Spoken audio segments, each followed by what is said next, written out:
It's my honor to introduce our first speaker, Daphne Koller. Daphne was the co-founder, co-CEO, and president of Coursera from 2012 through 2016. Before founding Coursera, Daphne was the Rajiv Motwani Professor of Computer Science at Stanford University, where she served on the faculty for 18 years. At Stanford, she was recognized for both her teaching and her research, a very rare distinction.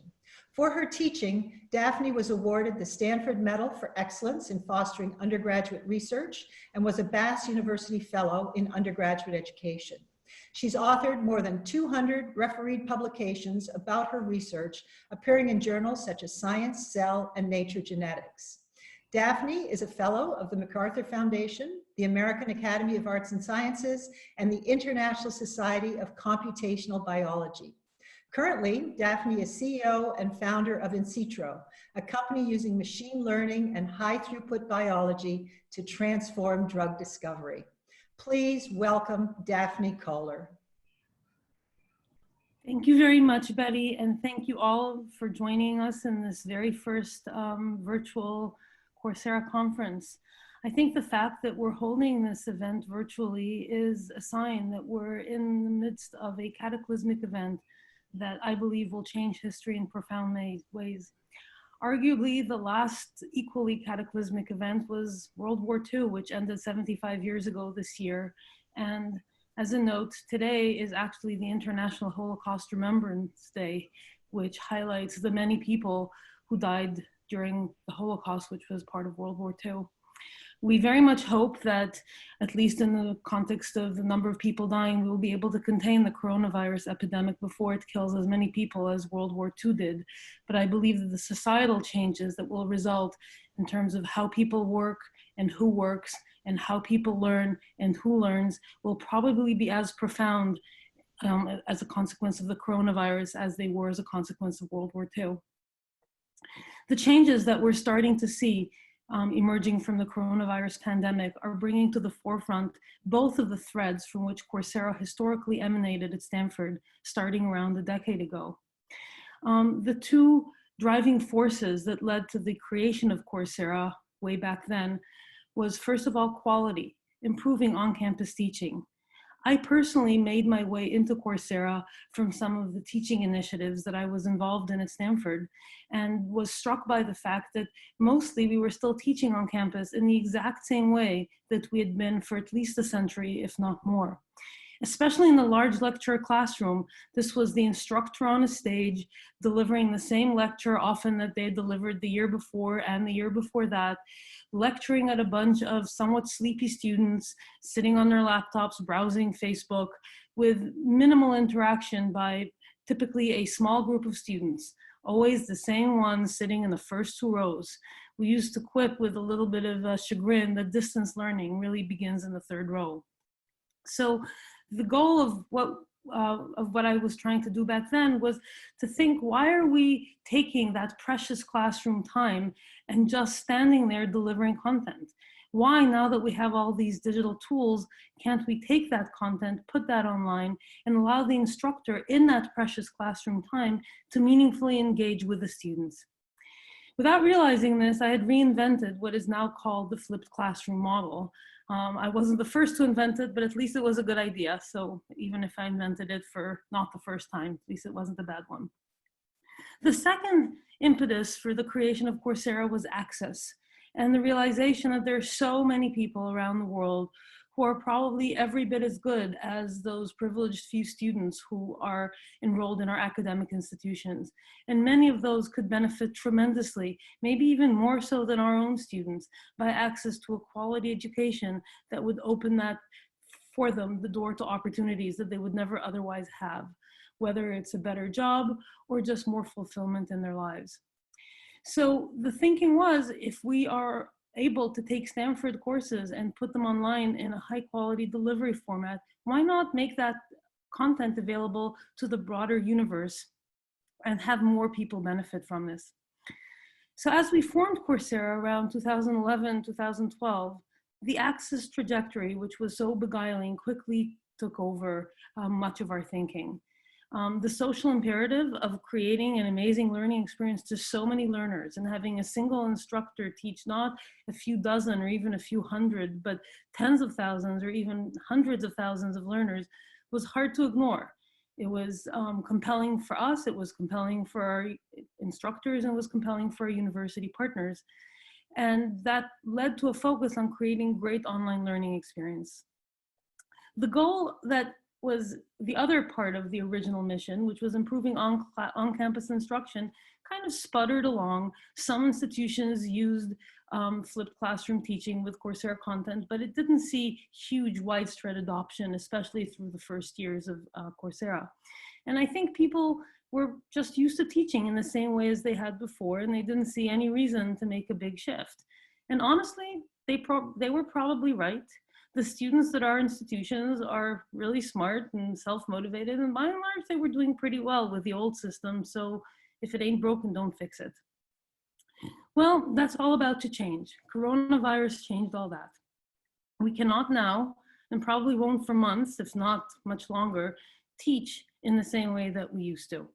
We're now put in a position where we have to do it differently. It is not safe to take a few hundred or even possibly a few dozen students and put them in a big classroom for an hour and a half without risking their health. This is both a challenge and an opportunity.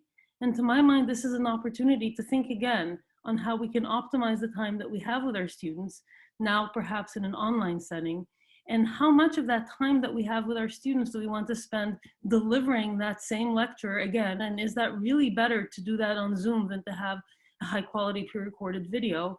And how much do we want of that time, the face-to-face time, even if it's online, to spend on meaningful engagement? So I'm truly excited in some ways at the opportunity that's been created by the Coursera for Campus initiative, in which we are letting institutions experiment with this paradigm and see whether that hybrid of high quality online content combined with face-to-face, screen-to-screen instruction can allow us to teach our students better and more engagingly. And perhaps even when we're finally able to go back to face-to-face teaching, we might learn from this experience and how to make better use of classroom time. At the same time, the coronavirus pandemic has also highlighted a second reason for Coursera's being: access. Beyond the death and pain inflicted by this terrible virus, it's also giving rise to unbelievable economic hardship. Here in the United States, we believe that many businesses, especially small businesses, will fail over the next few months. No matter how much support the federal government tries to give, many businesses will not make it.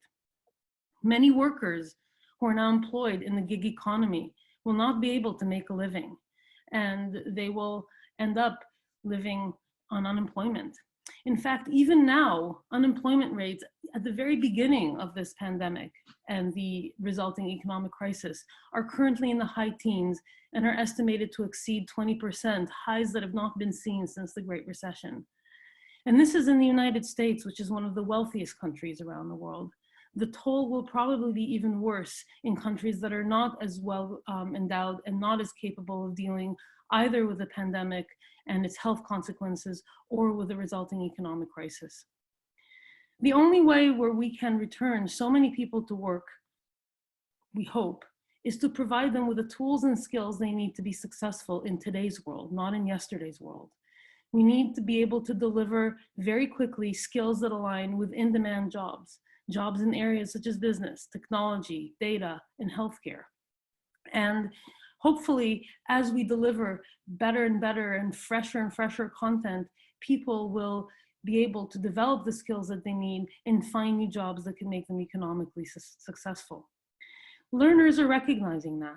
On Coursera, we had 5.9 million enrollments in March, which is up 290% from last year. Enrollments from learners new to Coursera are up almost 12x. Now, some of that is presumably because people have exhausted everything they can watch on Netflix, or maybe some of them are just looking for an excuse to have their spouse watch the kids while they do something else.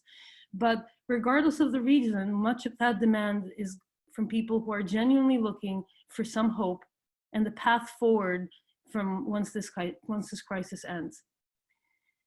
And because many of these people have been devastated economically and do not have resources to fall on, I'm proud to say that Coursera continues to provide robust financial aid to those learners who genuinely cannot afford to pay for the Coursera credentials, which are an increasingly valuable commodity in searching for a new job. This is a need that has almost doubled since the end of last year, and I'm proud that Coursera has continued to deliver on that. This financial aid policy, which we launched along with the very first paid credentials in the earliest days of last year, in the earliest days of Coursera, has been with us from the start and has enabled access to so many deserving people who went on to transform their lives by learning. Whenever I speak about our work at Coursera, I always include a learner story. And in this event, I'd like to actually go back to one of my favorites that we used, I think, at the very first Coursera Partners Conference. Some of you who go back all the way with us may remember the story from back then, but I think it's new to most of you, and it's particularly apt today. I actually thought a long time about which story to include because there's so many amazing learner stories of the impact that we've had, but this one I think particularly resonates with the times that we have today. This is the story of Scotty. Scotty was a star student in high school and got a full scholarship to attend UT Austin. But he was the first in his family to ever have the opportunity to attend college, and his family told him, why are you doing this? You go get a job, help support your family. It can't afford for you to take 4 years to go to college, even if you have a free ride. So he didn't, and he went and got a job and was working as a taxi driver. Remember the thing that preceded Uber drivers, and was living paycheck to paycheck when the last economic crisis hit, the one in 2008, 2009. And from one day to the next, he was out of a job. Since he hadn't had an opportunity to save a lot of money, he very quickly lost his savings, his home. His wife left, he was living in a car. His wife left him, and eventually he lost custody of his child. And he promised himself that if he was able to emerge from that crisis, he would never let it happen again.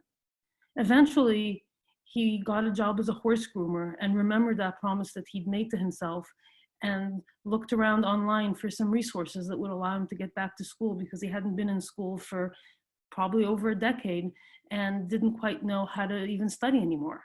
So fortunately for him and for us, he found Coursera, took a bunch of online courses on the platform, and that got him back into the mode of learning and helped him improve his skill set, which ultimately allowed him to be admitted into a great 4-year college where he was actually elected sophomore of the year into the Honor Society, and ended up completing his degree and making a career as a professional writer, which he never thought he would be able to do, and really allowed him to live his dream.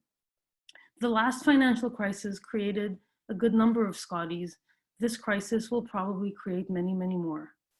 I hope that with working with you, Coursera will be able to help many of them get access to a great educational experience and have a chance at a better life. So thank you all for being with us on this journey, and let's hope that together we can actually help ameliorate some of the negative effects of this terrible crisis. Thank you. Thank you so much, Daphne. You're so inspirational.